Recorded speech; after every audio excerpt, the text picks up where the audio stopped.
Uno, dos. Just delete it. Because are you going to keep my coughs in the Just show? delete it. I'm starting over again. Is it picking up on me? Because I don't hear myself. Do you? No, I can't hear myself. Can you? Yeah, I can hear you. Check. That's weird. What? I don't know. Can we start all over again? I got the. Yeah, I can start over. Yeah. Okay. Do you like it there? I don't really hear myself like that loudly. Oh yeah, that's why last time you had it here. Yeah. Check. Okay, that's fine. Yeah. All right, let's start all over again.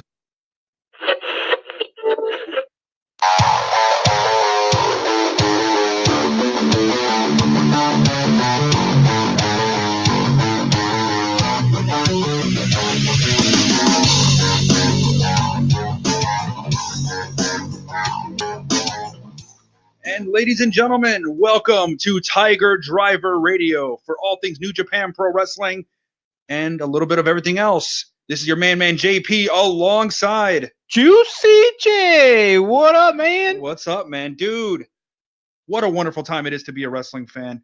But before we get to the wrestling, dude, let me just say, dude, did you see, we saw that Joker movie together last week. That was crazy. Fuck, that was so good.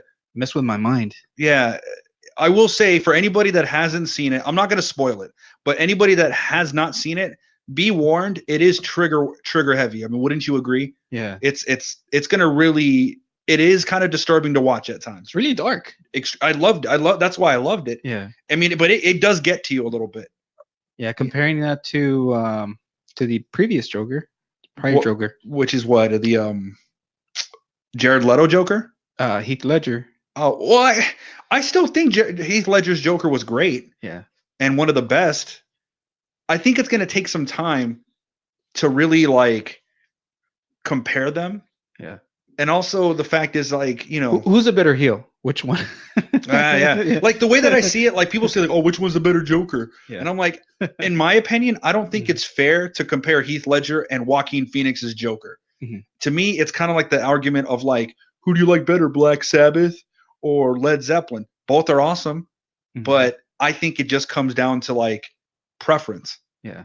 Both like what do you prefer? Do you prefer things a little bit more, you know, grandiose and fantasy like with, you know, Led Zeppelin, or when it comes to early Black Sabbath, do you like that harder and darker feel to it? Mm-hmm. You know, so it's a matter of preference, you know. It's like it's like picking between two kids that I love dearly, you know. It's like you can't you know. But I will say like the Joaquin Phoenix Joker was good. Is amazing. Holy shit, that was so good. You know, and I can only imagine like if what if the Joker was a heel in pro wrestling? Yeah. Who would be in his faction? What 4 wrestlers would you pick in his faction? Or 5? We'll go with 5. He needs a muscle, so I put Cage on there. Cage, all right, fine. I'll put him on here. Brian Cage? Yeah, a big dude on there. Yeah. Man, you need somebody to be his goon. His goon's maybe a pair of people. I would say the Dark Order. Yeah. I would say the Dark Order from AEW. That works. they seem to fit. Yeah. Anyway. And then he needs 2 other people, you know, whatever else. So I would say you need a lady out there. I would say Su Yung. Uh-huh. As kind of like his Harley Quinn. Yeah. And last but not least, you need something else like somebody really like a smart guy, like a smart Penguin guy, or a Riddler, or somebody who's just badass. Yeah. I would say Psycho Clown. Oh yeah, Psycho Clown would work from AAA. Yeah, I think that would be a Joker faction right there. Or all the clowns in AAA. Yeah, all the clowns in AAA, pretty much. Yeah, exactly. You know, I would honestly say I would even say the Fiend from WWE. But even though we're not going to talk about too much WWE here, I think it's pretty common in public knowledge that that character might very well have been ruined. Yeah. But we'll get into that maybe later. We'll if we fucking feel like it. But anyway, I will say, man, like the wrestling landscape within the past week has changed drastically. Even the face of New Japan is going to be changing potentially. And on that note, man, let's get to talking. Let's go. 教えてよ、人はなぜ探し続けるの Man. Speaking of Minoru Suzuki, apparently there are big rumors going around that he's going to be leaving New Japan Pro Wrestling because he is not happy with his position and how he's utilized in the company. Yeah. And also the president guy too, right? I think. Yeah, exactly. Which I'll get to that in a second. Yeah. But yeah, apparently Minoru Suzuki said that he there's been basically rumblings going around saying that he is not going to stay in New Japan. Mm-hmm. And the only thing that has really kept him here has been his rivalry with Liger because he has so much respect. When backstage, there's respect between him and Liger. Because honestly, like this buildup between Liger and Suzuki is on fire. Like just this past week on the road to New Japan, because like I said, we have King of Pro Wrestling around the corner now. Yeah, man, talk about they were just going at it again, and Liger said like, you know what, we're not going to wrestle when we're in Ryogoku.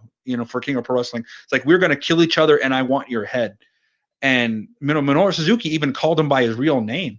He's like, is this how you want to be remembered, by some clown in a mask like Yamada? Or is that what you want to be remembered, Yamada? And that really pissed off Liger. Like, you're going to say, don't call me by my real name, and it was shoot name? Yeah, it's his shoot name. Keiichi Yamada was his shoot name. Yeah. He used to wrestle that under his shoot name in New Japan initially, and he wrestled in Calgary and Stampede Pro Wrestling for Stu Hart, and then he came back and got, he adopted the Liger gimmick, in promotion with an anime company back then. Yeah. But like the rivalry is awesome, but apparently that is Suzuki's only motivation right now. Yeah. To stay. I mean, if I was in Suzuki's shoes, I wouldn't be. I'm not surprised he was upset, because that's the only thing he has going for him now. And they're not putting him in anything else. And like you said before, he wasn't even in the G1. Yeah, which I don't understand that, because, like I said, in my opinion, and when it comes to people being used in the G1, I think this is a pretty stacked G1. But I really felt like you could have taken out Toru Yano. Mm-hmm. I mean, as much as I love Toru Yano and I think he's hilarious, I think it would have been more. I think it would have been awesome to have Minoru Suzuki take that spot instead. We could have seen Suzuki versus Moxley. Exactly, which I would love to see that. But who knows if that's even a possibility now? Yeah. And then, there's rumors that he wants to go back to Pro Wrestling Noah. The very promotion, where he decided to leave, several years ago. And there's even the other rumor that he even said that, if AEW is willing to give me money, I'll go to America for a little while. So I don't know. I mean, who's to say what happens after King of Pro Wrestling? As to whether, Minoru Suzuki is done with the company or he's going to wait after the Tokyo Dome. I don't know. It makes me a little sad, man. It makes me a little sad. But, Suzuki, at the end of the day, a lot of people don't realize that Suzuki has always been a bit of a journeyman's wrestler. Yeah. I mean, he's won titles in All Japan Pro Wrestling Noah, 0-1. He's done stuff in DDT. He's wrestled on the indies in Japan before. And, of course, he's had several stints in New Japan Pro Wrestling. We'll see. It's just a little concerning, because even though, yes, he's in his 50s, he by no means is a slouch. Like, he still moves just as well as he did in his 30s. But what else is there left for him to really do? And where does he go from here in his career? Yeah. And I just hope that, personally, I would love to see him, instead of being utilized as somebody in the IWGP heavyweight title picture to kind of be like, oh, he's a threat, but he's not going to quite win. What if he did? What if he won? What if you throw him as a monkey wrench and he actually won? If I was New Japan, I would give that to him. He's an awesome wrestler. He's an awesome wrestler, and he's you use him to you put the IWGP heavyweight title belt on him for a little while. Yeah. And have somebody chase after him and put somebody else over. Mm-hmm. That's how I would go about it. Yeah. I mean, that's just my personal opinion. And then, of course, it's a precarious situation. I'm sure it's about money. I'm sure it's about position. I'm pretty sure Suzuki just wants to be, because I'm pretty sure, I mean, from the looks of it, he can still go. So he doesn't want to be looked on as in my opinion, you see a lot of those wrestlers from the previous generation, like Hiroshi Tenzan, Yuji Nagata, Manabu Nakanishi. Mm-hmm. A lot of those guys are often used as wrestlers in the opening bouts. They're never really put in any major storylines these days. Yeah. And it's almost kind of like as if like they're kind of like the greatest. They're like those wrestlers are like in the greatest hits part of their. Like they're just in this special little shelf they put them in. Yeah. And Tanahashi's going to that. Exactly. Like Tanahashi will go there one day if he decides to. But what I'm saying is that, like, I think Suzuki feels that he doesn't need to be like one of those guys. He's like, no, I can still go. Like, I can still be an asset to this company. So why are you going to downplay, my worth? And put him as like just a nostalgia act. Yeah, exactly. And then that's what I feel like guys like Hiroshi Tenzan and Yuji Nagata are. And then Yuji Nagata, in my opinion, can still go just as well as he did 10 years ago, especially when he was doing a lot of awesome stiff work in Pro Wrestling Noah. Mm-hmm. But I don't know. Like I said, at the end of the day, a lot of these guys are very loyal to the company and will stay. Suzuki, however, feels pissed off and vexed at his position in the company. Man, I don't know, man. Hopefully he doesn't leave. If he would leave anywhere, maybe what would it be? Noah? Yeah, that's what he said. He said that the rumor is that he wants to go back to Pro Wrestling Noah. Yeah. And if that's the case, which, like I said, he does fit in Noah. Noah's also in the middle of a bit of a rebranding and a resurgence. And like I said, they just finished their tournament recently. And I don't know. It's really interesting to see what's going to happen here. And then to even coincide with the fact that Suzuki is leaving and all these changes are happening after their big yearly annual meeting that New Japan had, the fact that they said that, this past year has been the most financially successful year in the company. But on the flip side, interest in the Western Hemisphere is deteriorating. It's waning in America. I have a lot of theories as to why. And on top of that, we're hearing rumors that Harold Meiji, who is the current, CEO of the company, is going to be leaving New Japan after the Tokyo Dome shows. And it's really, it puts New Japan in a very precarious situation because the biggest thing that they've been focusing on for the past 2.5 years, maybe even 3, is the fact that they have really succeeded at expansion into the Western market. They have really created a lot of stars, foreign stars, to go over to the United States and represent New Japan Pro Wrestling. And the money has been coming in. They now have a school in LA. They now are willing to put like a double headlining show in Tokyo for 2 nights. Yeah. Their roster is as big as ever. Their foreign talent roster is as big as ever. But I think with the interest kind of declining is as a result because of AEW. Like I said, now we have a homegrown company that you don't have to watch on a network per se. It's not it's you don't have to worry about time differences. It is of the English language. Even though there is English commentary for New Japan World. I just have a lot of theories as to what's going on. As far as Meiji leaving, perhaps he has a lot of ideas and visions, and maybe he's getting shot down a lot. That's going to be a major bind on them because we talked about previous weeks is with New Japan when they're here, they don't put as much emphasis on their program, on their shows as in Japan. And now with him leaving, it's going to be like less likely that they're really going to put attention to the States as much as they do now. Yeah, that's what I'm wondering. Because I mean, even though he is from the Netherlands, he is a Dutch businessman. Yeah.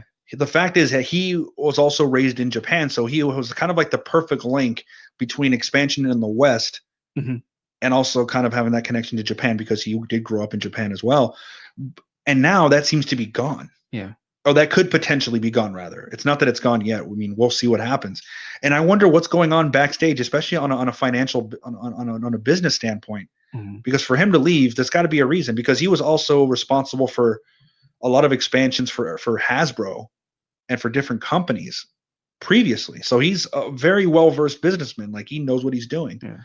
But I wonder what's going on, on the corporate side of things, because at the end of the day, it is a business. There's a lot more than what we see on TV, on a network, and in that ring. So I wonder what exactly is the motivation for him potentially leaving. And if that's rumors true, that is definitely going to hurt New Japan's expansion, unless they're going to happen to hire another businessman gaijin to take that company and that knows Japanese, that is aware of the Japanese business culture as well as the Western business culture. I don't know, because at the end of the day, I still think that New Japan is going to be a nuanced product. I don't think you're going to see New Japan have a Monday and Wednesday night show in America. Yeah.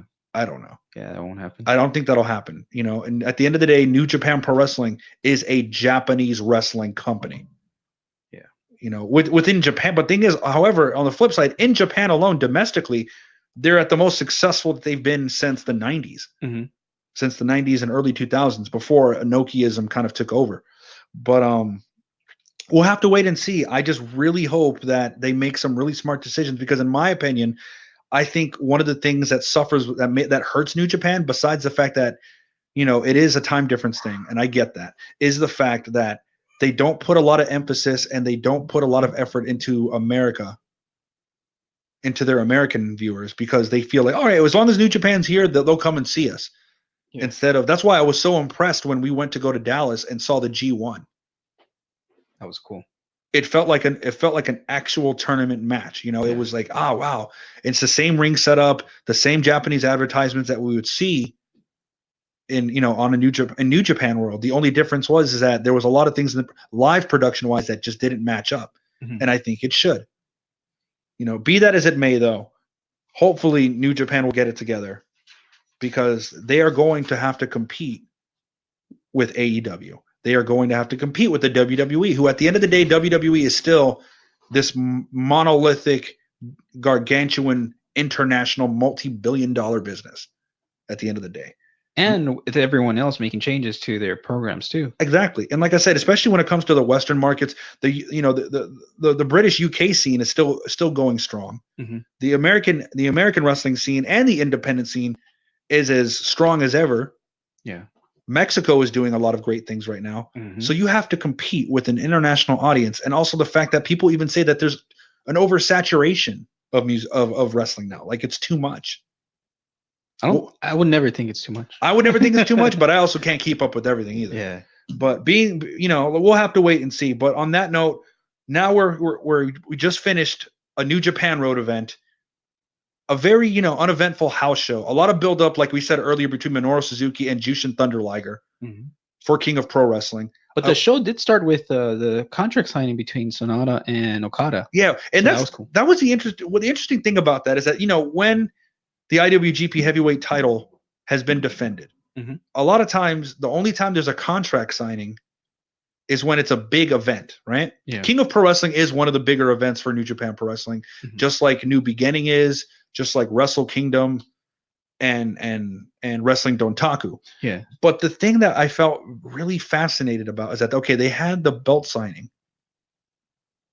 And the last couple of times that Okada had, belt defenses, even at major events, there was no contract signing. Other than earlier this year when you had Kenny Omega, of course, defend his title against Hiroshi Tanahashi. They did have a contract signing the day before. Wrestle Kingdom, and then now here at King of Pro Wrestling. If maybe my memory is failing me, I don't remember seeing a contract signing last year when it came to King of Pro Wrestling, when it was Kenny Omega defending. No, I don't think it just happened. It just kind of happened. It's like, okay, it got announced and it was going to happen, which leads me to believe that this is going to be a very big deal, a very big match. And who's to say Sonata might actually come out of King of Pro Wrestling with the IWGP Heavyweight title. Everybody was cheering for him. Yeah. Even Okada acknowledged the fact that a lot of people are cheering for Sonata and have kind of turned their back on Okada. And he's kind of acknowledged it. It's like, oh, suddenly you're bored of me? Yeah. And we're 2 years ago, even up to last year, Okada was on fire. He was on fire. Of course, coming off the heels of his legendary matches against, Kenny Omega. Like at the end of the day, I think that is a very defining period of Okada's career. Yeah. And the thing is, in this current reign of Okada, not that he hasn't had good matches. He's had great matches against Sonata earlier this year. But I would say that his previous title reign was a lot more memorable because it was also historic. Yeah. He had a lot more eyes on it too. He had a lot more eyes on it. Also, like I said, no one can ignore the fact that his title reign started off with going against Naomichi Marufuji in Pro Wrestling Noah, and it ended with Kenny Omega finally taking it. And of course, he fought Kenny Omega twice for that belt. He fought Kenny Omega 3 times, but only twice for that championship. Yeah. So it just comes to show you that, like, I don't know, this is a different era. And I think one of the things that New Japan, and not to discredit Minoru Suzuki, like we talked about earlier, maybe the biggest focus as to why Minoru Suzuki is not in a better position is that they seem to be trying to build newer stars, as they should. Any company should be focusing on always trying to build their roster, so you have a powerful roster no matter who's missing, who's injured. Whether you take somebody out of the spotlight for a second and put somebody else in, you have a powerful roster to where it doesn't matter. You're going to be good. You're going to attract numbers. You're going to attract, dollars. You're going to sell tickets. You're going to sell merchandise. And I think Sanada is on his way. Just like I feel like Kota Ibushi is justifiably and rightfully picked to be one of the headliners for next year's Wrestle Kingdom, should he survive Evil at King of Pro Wrestling, which during the New Japan Road, it was a tag team match which featured Okada and Kota Ibushi against the tag team of Evil and Sonata, which is, it's always awesome to see LIJ get back together and because they work as such a great tag team. Yeah. Unfortunately, Evil was able to pin Kota Ibushi with Everything is Evil. Evil. Evil. Do you like his promos that he does? He always Evil? Keeps repeating everything is evil. Yeah. It's a bit cartoonish, but I like it. Yeah. And it's just that's just my opinion. And then of course, we also even had a never openweight 6-man tag team match which featured Ryusuke Taguchi, Toru Yano and Makabe against Tanahashi, Hanma, and Yoshihashi. Of course, Yano hit, a schoolboy, blinding Tomoaki Hanma. There's that rascal again, Yano. Yano, man. And I do have to say this. It's like the one thing that kind of bothers me right now about the New Japan roster is while they are building up new stars, and I'm happy about that, I feel like some of these guys are not that they're not valuable, but Tomoaki Hanma just came back from almost a career-threatening neck injury. Yeah. And I feel like he can't move. Like if you ever watched Tomoaki Hanma in 7 years ago, hell, watch Tomoaki Hanma in 1998 and 1999 when he was wrestling in Big Japan Pro Wrestling. The guy was athletic as hell. One of the most athletic guys in Big Japan Pro Wrestling, even though he was doing deathmatch stuff, he was combining of a lot of like lucha and high flying stuff. And now he's very stiff. He can't move as well. Just the headbutts that he does. Yeah, it's pretty much a gimmick. And I think at this point he needs to really step back. And I know the joke. It's always a joke. It's a constant joke. But I pretty much think that Yoshihashi should be released. And then it's to me, it's not funny anymore. It's like he's a waste of space in terms of talent. He seemed happier though here in Japan. He's in his element. Like people kind of like him a little bit. I don't understand. You know what? One of these days we're going to definitely go to Japan, obviously, and we're going to go either watch Wrestle Kingdom or another event. I want to ask people why. What do you see in Yoshihashi? What? They like that his staff, Mr. No charisma. I just like I said, but I feel like there's certain parts of the roster that definitely need to be kind of taken out. Not Doki. You want more of that guy. Exactly. And Doki, sign him up. Yeah. Sign him up. Make it. I know right now he's probably an independent contractor. He's not signed exclusively to New Japan, but I hope he does. And unfortunately, Doki and Taichi also lost against Bushi and Tetsuya Naito. Entertaining match. Yeah. I do want to see more. I want to see more of Doki, and I want Doki to actually win. Yep. And then of course you saw the team of Roppongi 3K, Tomohiro Ishii, and Goto against Gado, Taiji Ishimori, and Yujiro Takahashi. Of course, Goto hitting the GTR on Gato. And were you talking about this last week? Why don't they put them in a tag team again? Gato and Jado? No, I did not want them in a tag team. I said you said that they used to be. We were just talking about this last week, so I thought it was interesting that it kind of came up again.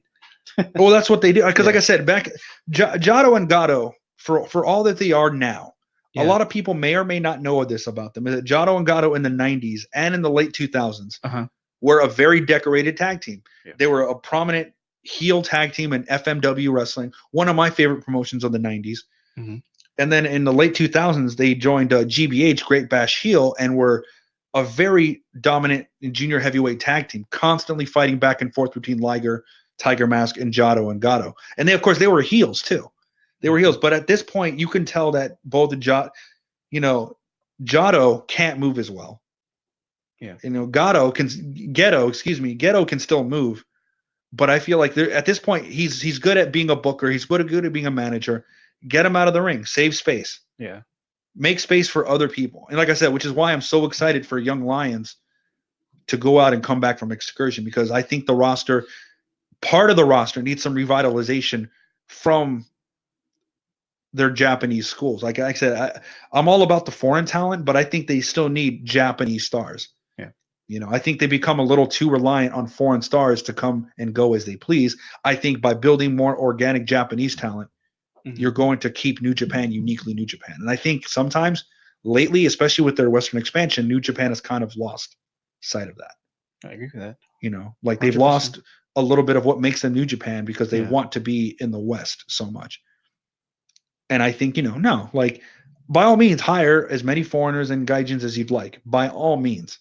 Yeah. But at the end of the day, remember why you're New Japan, and this is what attracts people to New Japan. And at the end of the day, Tanahashi's going to have to leave one day. Yeah. You can't keep relying on Okada.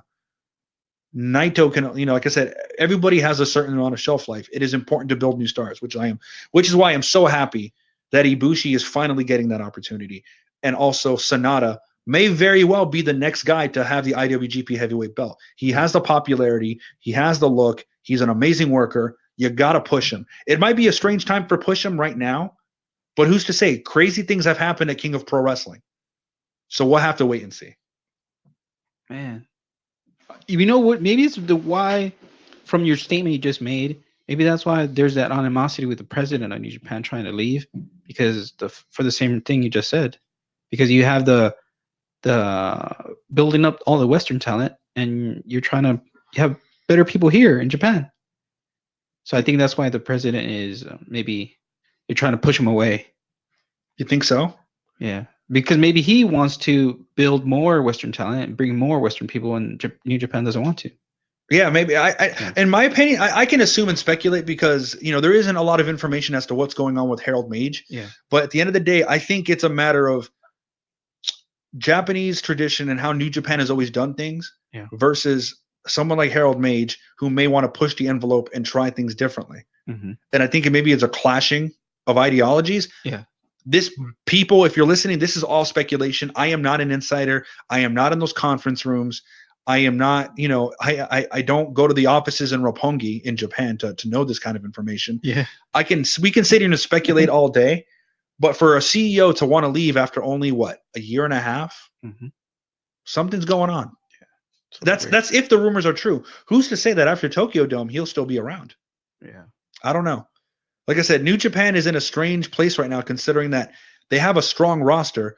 I think they need to revitalize a lot of their Japanese talent, and at the same time, they're making great money, but they're also losing a lot of attention because of the changing landscape of the international wrestling scene. And then, of course, Pro Wrestling Noah in Japan itself is also revitalizing themselves as a rebranding, and people are taking notice.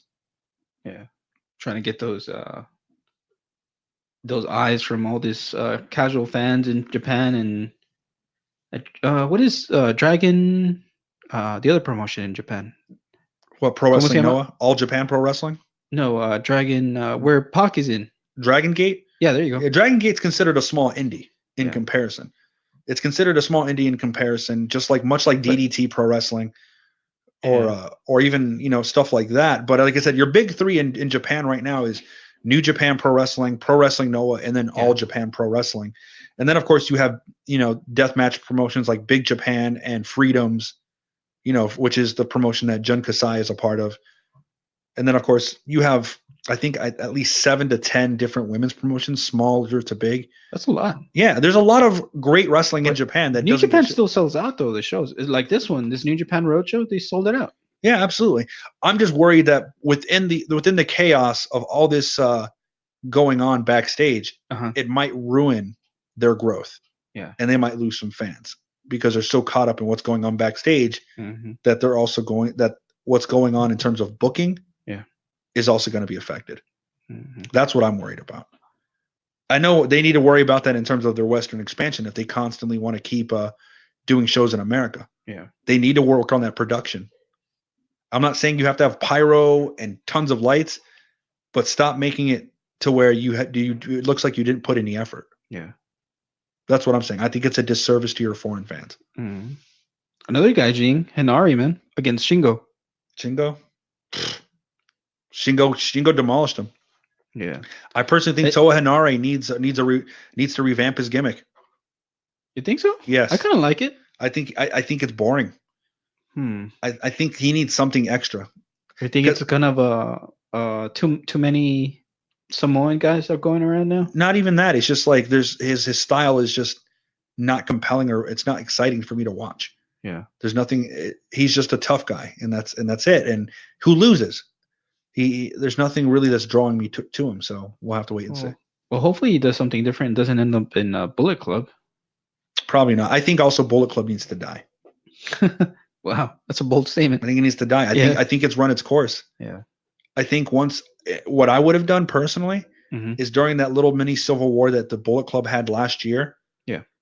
Before All In, when it was pretty much God against the Young Bucks, I would have done it to where prior to the Tokyo Dome show, or make it part of the Tokyo Dome show this year, have it to where like Young Bucks versus God, build it all the way up to January. And whoever loses their rights to the Bullet Club name, and the Young Bucks would have lost. And then they would have been on their way out to All In. Yeah. And then God would have decided to disband the Bullet Club and go on further. But I understand it's a cash cow for New Japan. It is. But I think it's starting to die out. Yeah. It's not popular anymore. And I think it's time for it to go. Yeah. LIJ seems to do more better now than Bullet Club. Exactly. LIJ is the popular thing. Yeah. Absolutely. I think a new faction needs to happen. Like I said, New Japan is doing great things, but I think they need to revitalize to keep things fresh. Yeah. And they're coming to the point where they need to stop relying on being a one-trick pony in certain ways. In other ways, they're great. There's certain things like ring bell to bell. I would never change anything about New Japan. I just think they need to really rethink how they approach their production. They need to approach how they do certain booking. They need to really reconsider how they approach their Western expansion. Yeah. If they're going to stay this way, because honestly, they've been on fire for like 2 to 3 years now. They've been on fire for a long time. It's been an upward movement really since 2012. And that's 7 years of good business. Now this is where the challenge begins. Yeah. And then going back to Suzuki, hopefully not leaving. If he leaves, you're not going to have Suzuki-gun anymore. It might break up. Yeah. It might have to become something else. That kind of sucks. Exactly. Or who knows? He might even take Suzuki-gun all with him back to Pro Wrestling Noah. I mean, that's what happened when New Japan, banned him from wrestling in New Japan. He went back to Noah. Yeah. And they were banished from New Japan for 2 years. Took everybody with him. That's kind of cool. Yeah. So he took all Suzuki-gun. I mean, it sucks for New Japan, but it's kind of cool. Like you take your whole team. Yeah. He's like, all right, fine. We're all banned. We're out of here. But we'll have to wait and see. And a lot of things are going to be dictated for so many reasons. Come King of Pro Wrestling on Monday, October 14th.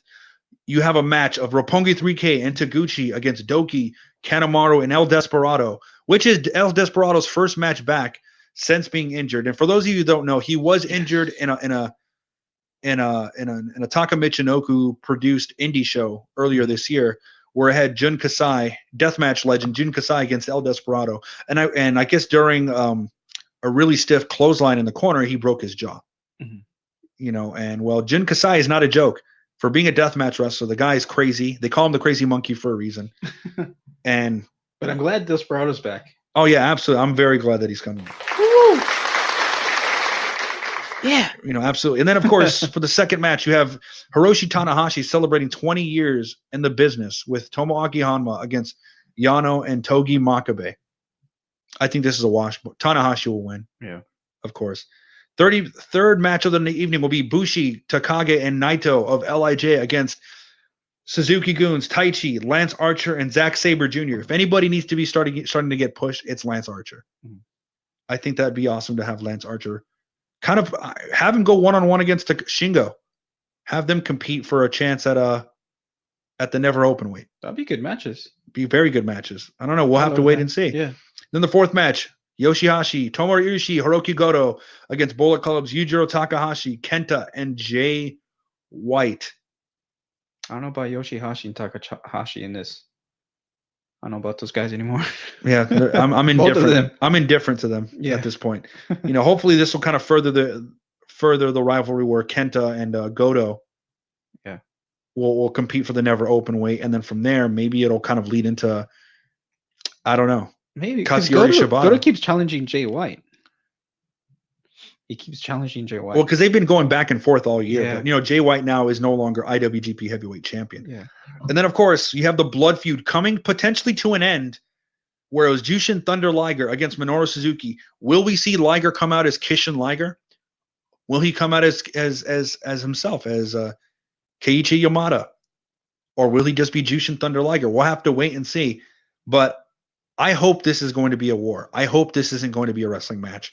Mhm. I hope it's going to get violent. I hope it's going to be a repeat of Muta versus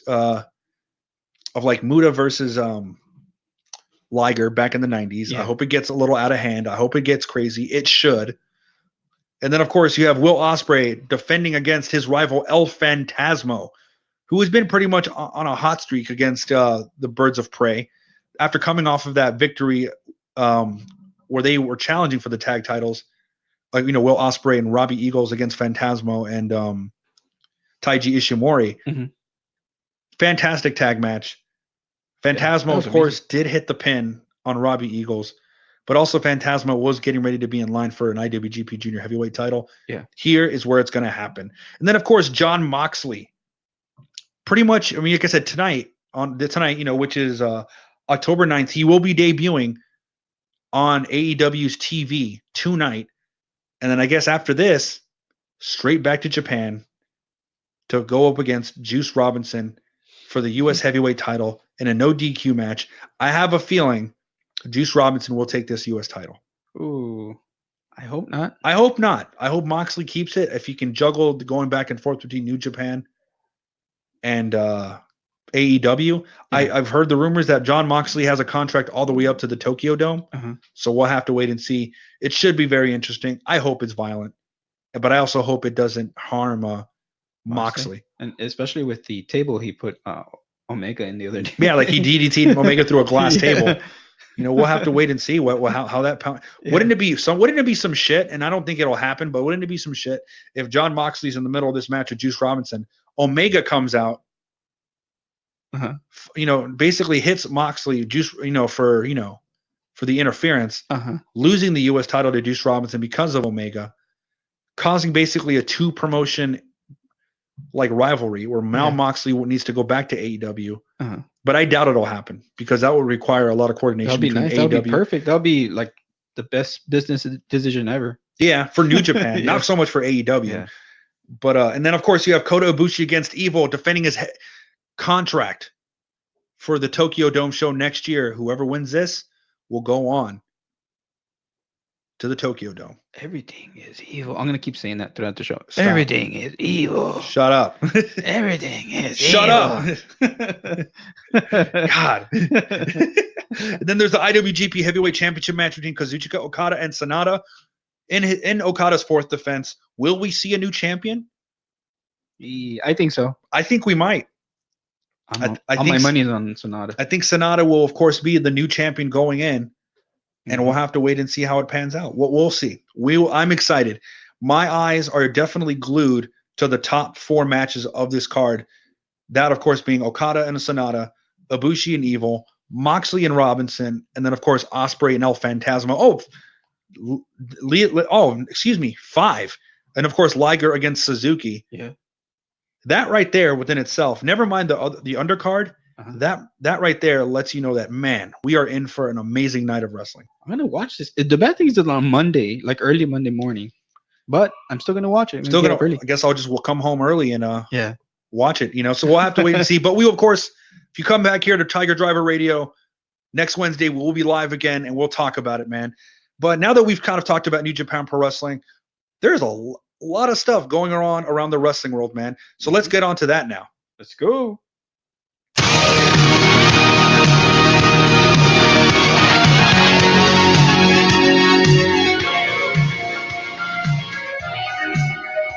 Yeah, man. I'm telling you one thing. The wrestling landscape is just changing by the minute. In this past week alone, since AEW's debut on television on TNT last night, they of course drew near 1.5 million over an 800,000 against NXT. So they killed NXT in the ratings already. And granted, that's the first show, and it's going to go back and forth, I'm sure. But that lets you know that there's a lot of people that have their eyes on AEW. Whether AEW will pull that same number this week and going forward, that remains to be seen. However, I also think after what just happened on WWE television pay-per-view, they recently had their Hell in a Cell pay-per-view. For those of you that are WWE marks out there, I feel sorry for you. Wow.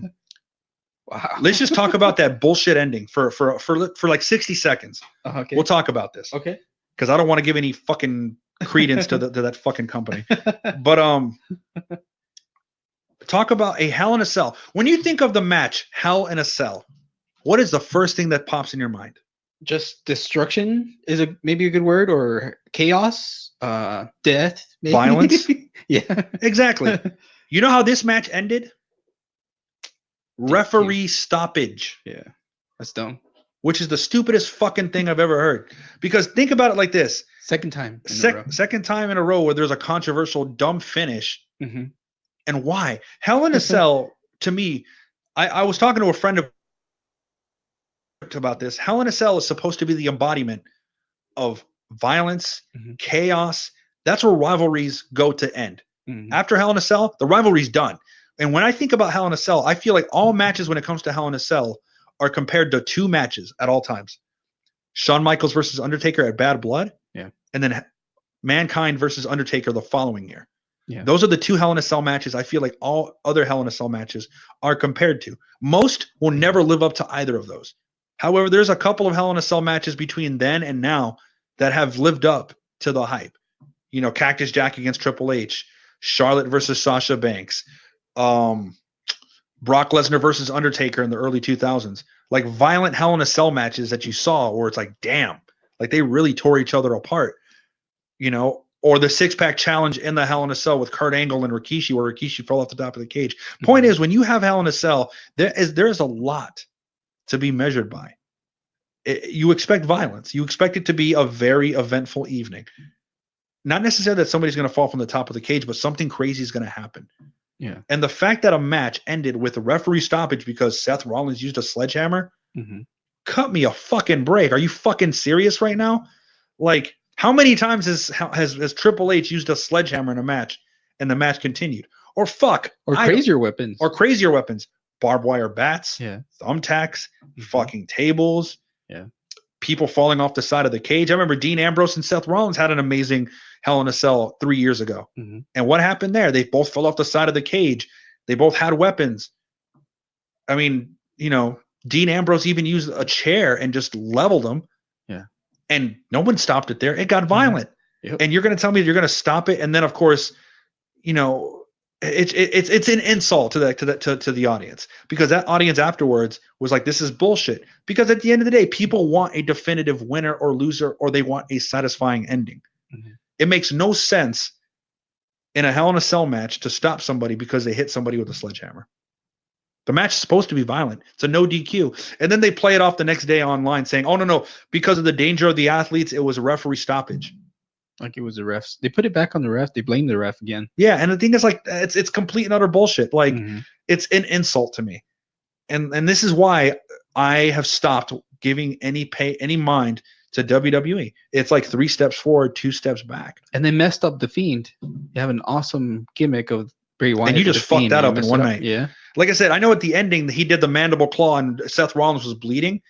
That would have been awesome if he would have done that. And then the pair. Okay, this is how fantasy booking time. Okay. Instead of the stupid ass, sledgehammer spot that gets fucking stopped, what I would have done is, as Seth Rollins throws all of this crap on top of the Fiend, like he throws a ladder on there, whatever else, the referee's like, no, don't do it.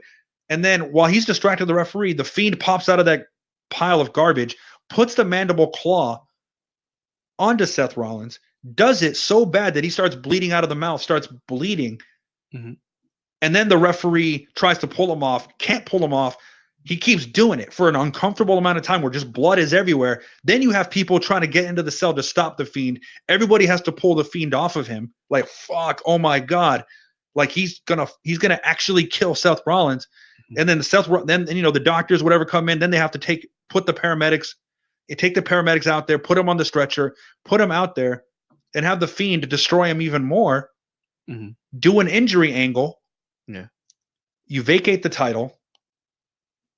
Or even do that and have it end that way. And while that is a controversial ending, it's a much more satisfying ending than having a referee stop it for DQ. Yeah. Or secondly, have him put the mandible claw on him. He's bleeding out of the mouth. He taps out. He wins the world title. And just like what happened in New Japan Pro Wrestling last year, and even partly part of this year, when Tetsuya Naito had the Intercontinental title, what did he do with that title? He destroyed it. Yeah. He hated that title. He hated what the Intercontinental title represented to him. He was disgusted by that title. So what did he do when he would come into the ring with the belt? He would drag it. He would slam it against the ring post. He would just toss it all over the arena with no respect for the belt. Have the Fiend disrespect the world title. He's like, I don't need the belt. I don't give a shit about this belt. Have him destroy the belt, be disrespectful of the title, have somebody else on the roster, build them up, take the title to be like, you know what, you're disrespectful of this title and you're a menace to WWE. I'm going to take you out. And then you basically build a baby face to try to go up against the Fiend. Yeah. But no, instead you fucking insult the I mean, what do you think of my ideas? No, I think they would have been 100 times better than what happened. Exactly. You could have had Bastion Booger run out in interference and I would have loved that even better. Like, what a bunch of horse shit. I thought he was gonna put him on fire or something. He was stacking stuff up on him. Yeah. And lit him on fire. That would have been exponentially better. Yeah. And then you really would have had to stop the match, but at least people would have had a holy shit moment, you know? Yeah. They would have been like, oh fuck, he just lit that guy on fire. And then no contest. And then that whole red light thing didn't even make sense. Yeah, it's like, Jesus Christ, man. So it was just they booked themselves into a corner, but you could have ended it in a way much better. And this is why a company like AEW exists. There is enough of a marginalized community of fans that are bored with WWE that they'd rather go watch something else. Yeah. Because if WWE was as exciting as they'd like to think they are anymore, none of these other promotions would have the success that they're having. Yeah. I think other people wanted alternatives. Yeah. And now you have a very vibrant and strong alternative with AEW debuting last week. Of course, they'll be coming out tonight. Yeah. That's why I'm watching. That's why I'm watching. Yeah. And then in the midst of that, go look on the independents. I mean, right now, NWA has finally debuted an online TV show on Facebook Live and YouTube with NWA Power. And even though, yes, the wrestling, and I will say this right now, I was thoroughly impressed with NWA's debut yesterday. That looked fun. It looked fun. It was studio wrestling. It reminds you of watching the NWA back in the classic studio days of the 1970s and the 1980s. Yeah. And they, of course, had matches in a studio audience with the interviews, having post-match interviews right by the ring, just like they did back in the day. And it felt vintage and new at the same time. It was like something old is new again. So, I mean, seeing, of course, Tim Storm against Nick Aldis for the NWA title was awesome to see on the debut match. And I know a lot of people were not alive during that time when the NWA was at the top of its game, but I remember it a little bit. And, of course, I've watched old videotapes and I have, collections at home. Yeah. It was really cool to see NWA do that. And the thing that I like about it is that they're not trying to compete with Ring of Honor or AEW or New Japan or the WWE even. They can't. They don't have that kind of money. But what they do have is some sense of resources, and they have a lineage. They have a tradition that's one of the longest running wrestling companies promotions in the United States. And with that being said, they decided to kind of bring back tradition with a new edge to it, which is why I'm such a big fan of the old school setup they have, like the old school news setup they have from the 1980s with the old studio audience and the old school ring aprons. It's just very clean. It's you don't clean. have too much gimmicks or anything. It's just straightforward. Yeah. And it's like I said, they've carved a niche out for themselves. And I'm glad that Billy Corgan was able to do that with the NWA. Because they don't need, like I said, I think one of the biggest things that companies need to realize now, even though there is, in my opinion, I think the wrestling market is a bit oversaturated, Mhm. people need to not try to compete with the WWE. You can carve out your own audience Mhm. and keep your audience. Yeah. If you like deathmatch and crazy, wild wrestling, you have Game Changer Wrestling. You have Combat Zone Wrestling out of New Jersey still. If you want, good work, you got Ring of Honor. You have Impact that's doing great matches right now. When it comes to Japan, you have so many great Japanese wrestling promotions. Mhm. England is doing great too. Like I said, there's tons of options out there. And I just want to encourage people to go out there and to stop thinking that, oh, okay, well, since WWE's on, it's just what it's kind of like WWE is kind of like, because it's always been there, Mhm. that's all that they know. And I really am glad to see that other people are starting to kind of veer away from that and be like, Mhm. no, we're going to go support NWA. We're going to go to support AEW. We're going to go support Ring of Honor, and MLW. MLW is another promotion that's also starting to like grow their numbers as well. And they're going to be having their first live pay-per-view special very shortly. Yeah. Congrats to them. And on top of all that, House of Glory has been purchased by legendary hip hop rapper and producer Master P. Can you believe that? Remember the last time Master P was involved in wrestling? Yeah. Do you remember that? No. No? You don't remember? Master P was involved in wrestling in WCW towards the end of WCW. Yeah. Yeah, it was Rey Mysterio and Conan and the No Limit Soldiers. Uh-huh. Yeah, it was called the No Limit Soldiers. It was like Master P. Yeah, Master P. Like I said, in the late 90s, when especially when Jiggy era hip hop was popular, when you had Puff Daddy and Mace and Lil Kim and all that like party type hip hop, was really popular. Uh-huh. You also had Master P, who was making a lot of hits. Like you had Master P, Silk the Shocker. Snoop Dogg was even signed.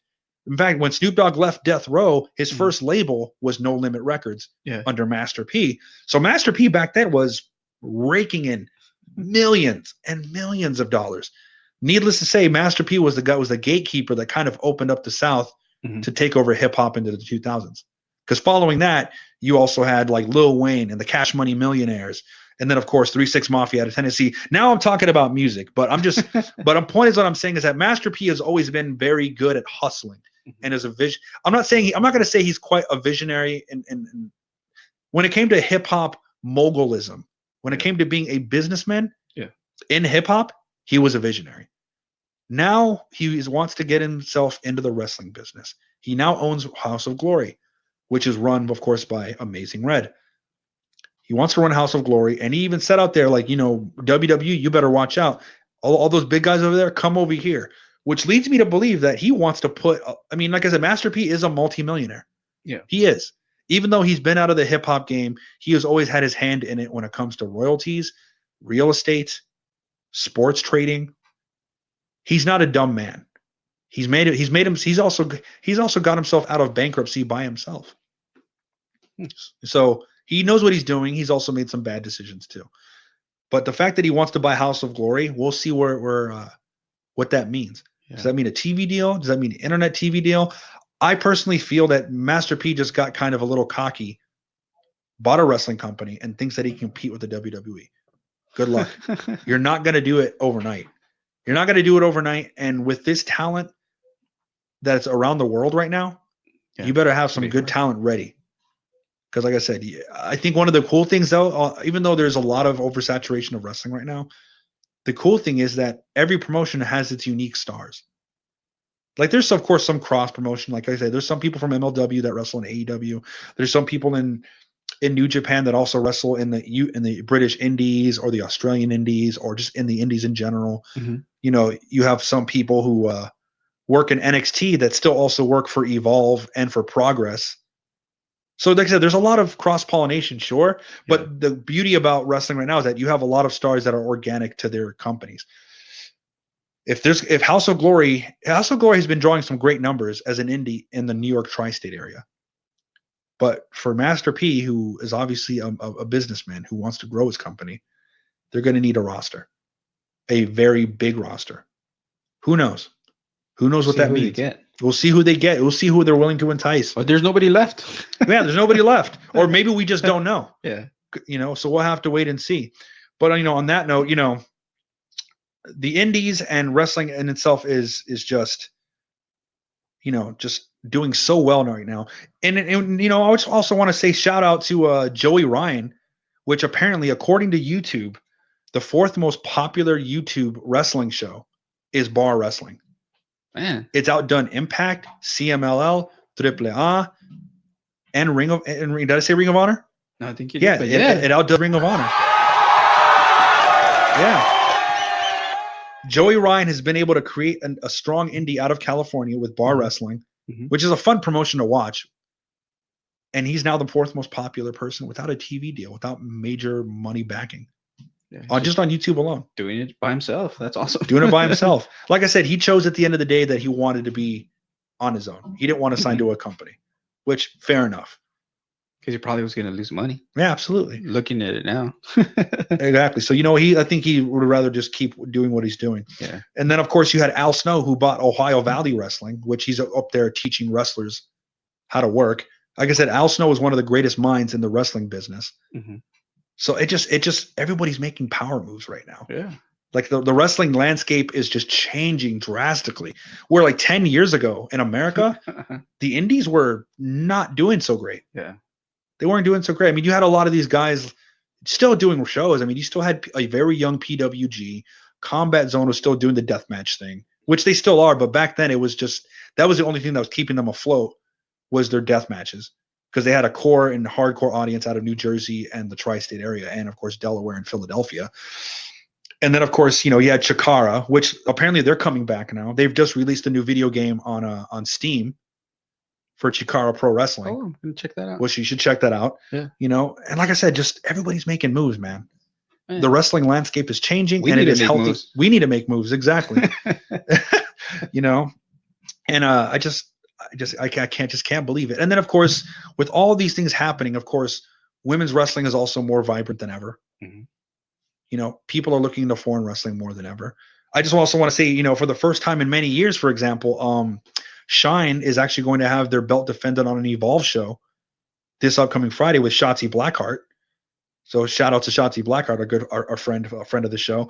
But man, like, there's so many things going on. It's hard to keep up, but I am so happy to see that wrestlers and fans have options, good options. The only thing I'm going to tell you, man, is that if you're complaining about WWE, if you don't fucking like it, stop complaining about it online. The best thing you can do is hit them where it hurts, and that's their pocket. Stop watching. Yeah. Stop buying their fucking shirts. Stop spending money to that. Go throw money to all these other independents that want to thrive. Throw money to AEW, to New Japan, to Ring of Honor, Progress, Combat Zone, MLW. Unsubscribe from the network and then subscribe to New Japan. Yeah. Or get Fight on Get AEW Fight. for Fight. Yeah. Support Game Changer. Like, Yeah. I say that over and over again throughout the past year because I want people to realize that there is so much good wrestling. Yeah. And just because you're so used to something and it's like, oh, I'm just going to watch it on TV. So you also use Netflix. How hard is it to go download an app? Go download an app and watch something else. Yeah. It's easy, dude. At this point now, I have my routine. I catch MLW on Mondays, catch up on New Japan if I need to. Yeah. Every Wednesday is AEW Dynamite. AEW Dark is now showcasing unaired matches, you know, on their YouTube channel. That was cool. Which is great. NWA Power now every Wednesday as well. I'll catch whatever Japanese indies I can online. Things are great. I'm stoked. Love it. Loving it, man. But on that note, man, I'm ready to go. I've talked too much. Before we go, where can they find us, man? On Facebook and Instagram, you can find us on Tiger Driver Radio. On Twitter, we are at Tiger Driver Rad1, or email us at tigerdriverradio@gmail.com. Exactly, kids. And like I said, we are going to be here for the foreseeable future. We're going to be live here every Wednesday at 5 p.m. On Podbean. On Podbean. You can also still download old shows on all the streaming services. So after this show is done, you can expect this show to be up no later than Friday morning, probably Thursday. So you can hear this show once again. Yeah, and all the platforms. On all platforms. YouTube. Spotify, Apple Music. Stitcher. Exactly. Google Podcasts. Wherever you want to listen to podcasts, we are there. We are just letting you know that we are live every Wednesday at 5 p.m. And then you can hear this episode, if you missed it, on all major streaming platforms. Yes, sir. Exactly, man. And on that note, Sweet. man, I'm tired. I'm ready to eat. Until then, enjoy pro wrestling. Thank you. Adios.